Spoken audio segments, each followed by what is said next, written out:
Voici un test tout simple pour vérifier que vous avez compris ce cours, puisqu'il n'y a que des choses fondamentales.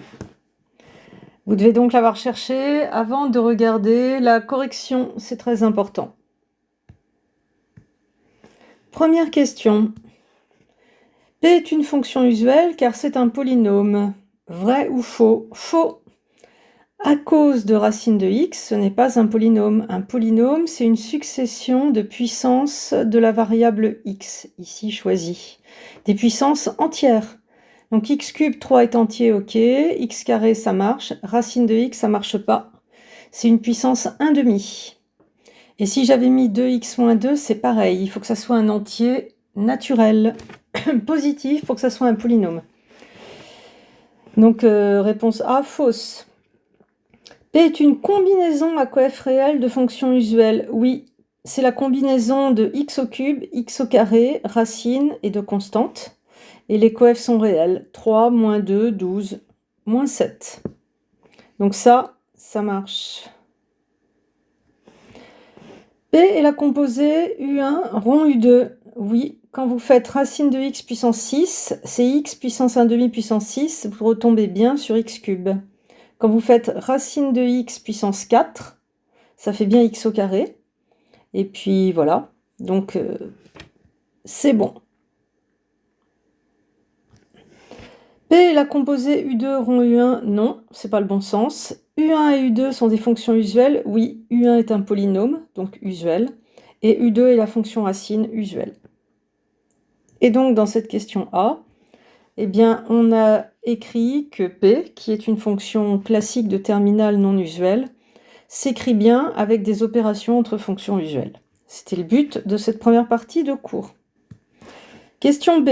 F est le produit de deux fonctions usuelles. Eh bien non, parce que exponentielle moins x, ce n'est pas une fonction usuelle. C'est déjà une composée avec l'usuel exponentielle x. Donc on ne peut pas affirmer ça, et je ne vois pas bien comment écrire comme le produit de fonctions usuelles non plus. F est le quotient de deux fonctions usuelles, oui, avec un peu d'effort. En fait, votre f de x, grâce aux propriétés d'exponentielle, vous pouvez l'écrire racine de x sur exponentielle x. Et donc, ainsi écrit, ainsi reformulé, on voit bien que f est le quotient de deux usuels, racine et exponentielle. F est de la forme racine rond p rond exponentielle où p est un polynôme. Non. En fait, le bon sens, c'est racine rond exponentielle rond p, avec p de x égale moins x. Donc là, réponse D. La réponse C est faite pour voir si vous comprenez l'ordre. Et f est de la forme racine rond exponentielle, racine fois, pardon, je me suis fait avoir par mon propre QCM, fois exponentielle rond p, oui, parce qu'on a bien racine de x fois exponentielle rond p de x égale moins x. Et donc, il n'y a pas une seule manière de décrire f en tant qu'opération entre fonctions usuelles, bien évidemment. Dans la question ici D, elle est décrite comme la composée de trois usuels. Dans la question E, elle est décrite comme produit et mélangée avec de la composée. Tout convient, évidemment. Question C. F est une fonction usuelle? Non. C'est cos x moins 12, c'est pas cos x.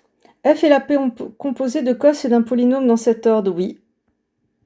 C'est la composée de cos et p de x égale x moins 12, ici. F est la composée d'un polynôme et de cos dans cet ordre? Non, je ne vois pas bien comment. Et f est une combinaison à coef réel de cos et de sin? Oui, il suffit de se souvenir de ces formules trigo. Cos A moins B, c'est cos A cos B. Donc cos x cos moins 12. Pardon, cos A cos B cos 12. Plus sin A sin B. Sinus x sin 12. Et vu que cos 12 et sin 12, ce sont des nombres réels, eh bien on tombe bien sur une combinaison de cos et de sin à coef réel, donc ça marche. Question D, ln de 12x au cube. F est une fonction usuelle? Non. La fonction usuelle naturellement associée, c'est ln de x, et pas ln de 12x cube. F est le composé de ln et du polynôme p de x égale 12x au cube dans cet ordre? Oui. F est une combinaison à coef réel de fonctions usuelles? Oui. Il suffit là aussi de se souvenir des propriétés de f de x, de la fonction ln. F de x, c'est ln de 12 plus ln de x cube, reformulation du ln d'un produit, et puis ln de x cube, c'est 3 ln de x, reformulation d'une puissance. Et ainsi reformulé, on tombe sur une combinaison à coef réel de la fonction usuelle ln et de constantes. Donc, ça marche. Et enfin, f est la composée du polynôme p de x et de ln dans cet ordre? Oui. Avec ce que je viens d'écrire, eh bien vous voyez que la composée fonctionne. À bientôt pour la suite du cours. Bon courage!